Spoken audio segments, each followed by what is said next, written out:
Hallelujah, hallelujah, hallelujah.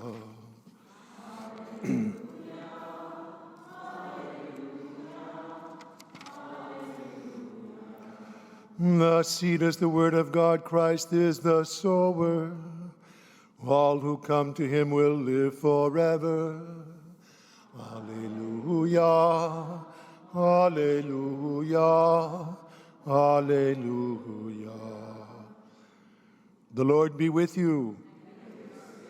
Reading from the Holy Gospel according to St. Matthew. Jesus dismissed the crowds and went into the house. His disciples approached him and said, "Explain to us the parable of the weeds in the field." He said in reply, "He who sows good seed is the Son of Man. The field is the world, and the good seed the children of the kingdom. The weeds are the children of the evil one, and the enemy who sows them is the devil. The harvest is the end of the age, and the harvesters are angels. And just as weeds are collected and burned up with fire, so will it be at the end of the age. The Son of Man will send his angels, and they will collect out of his kingdom all who cause others to sin and all evildoers. They will throw them into the fiery furnace, where there will be wailing and grinding of teeth. Then the righteous will shine like the sun in the kingdom of their Father. Whoever has ears ought to hear."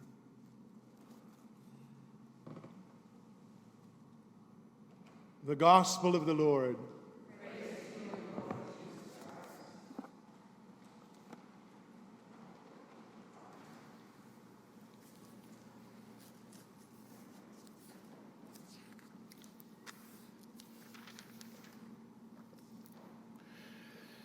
Moses at once bowed down to the ground in worship. And he said, "If I find favor with you, O Lord, do come along in our company. This is indeed a stiff-necked people, yet pardon our wickedness and sins and receive us as your own." So there is a reason why the meeting tent was outside of the camp. And the reason why the meeting tent was outside of the camp is because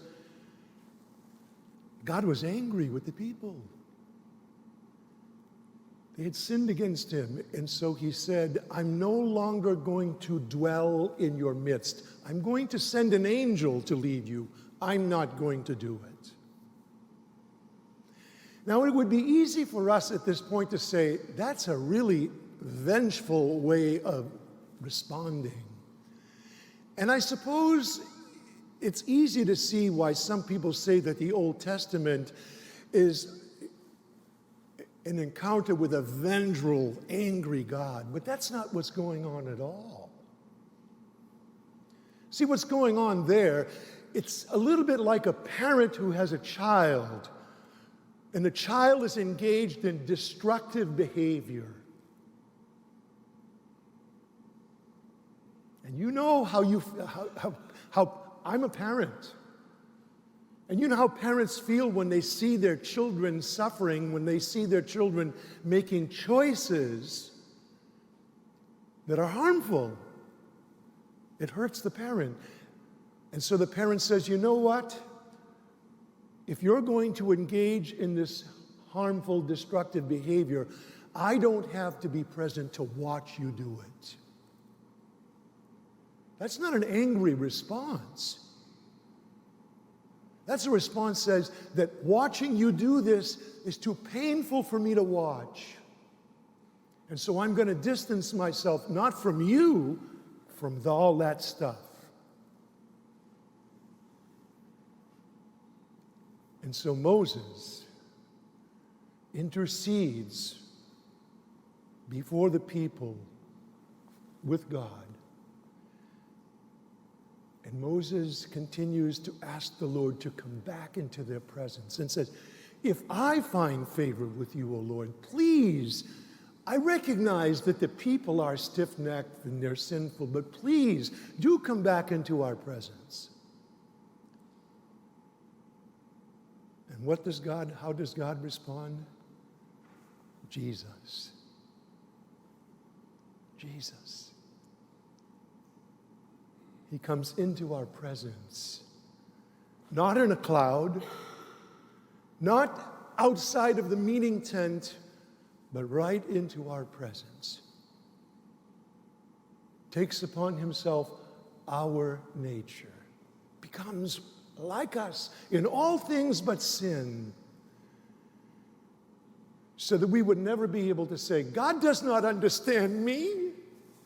Oh yeah, he understands our nature. He understands everything about you and I, how weak we are. You see, St. Paul is quick to tell us, son though he was, he learned how difficult it was to bend his human will to that of the Father through his suffering, just like you and I.